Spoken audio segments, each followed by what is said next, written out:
Pemirsa, ramuan herbal tradisional Bali memiliki beragam khasiat yang bermanfaat bagi tubuh. Salah satunya bisa membantu meningkatkan kekebalan atau imunitas tubuh dan bisa mencegah penyakit pada masa pandemi COVID-19.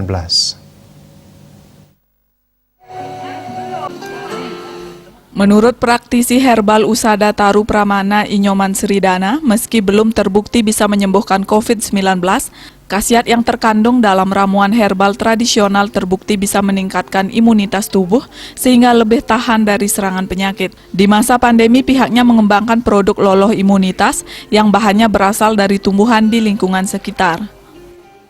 Di masa pandemi ini, ya, dari kami membuat ramuan loloh imunitas, loloh imunitas yang bahannya dari tumbuhan yang tumbuh di sekitar kita. Kalau referensi sumbernya dari Geguritan Sucita Sebudi, kalau dari sastra Balinya, sastra kuno kita.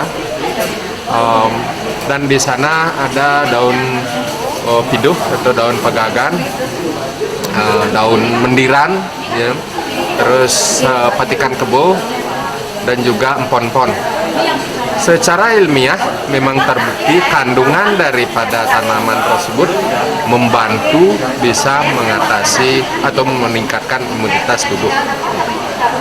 Jadi kalau dibilang jamu mengobati COVID, kalau yang rasa belum, karena itu perlu pembuktian secara ilmiah atau uji laboratorium yang lebih jauh lagi.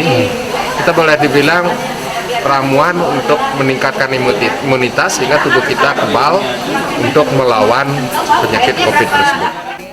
Menurutnya, ramuan herbal tradisional memiliki berbagai kelebihan dibandingkan obat-obatan kimia, sehingga cocok diminum secara rutin untuk pencegahan penyakit.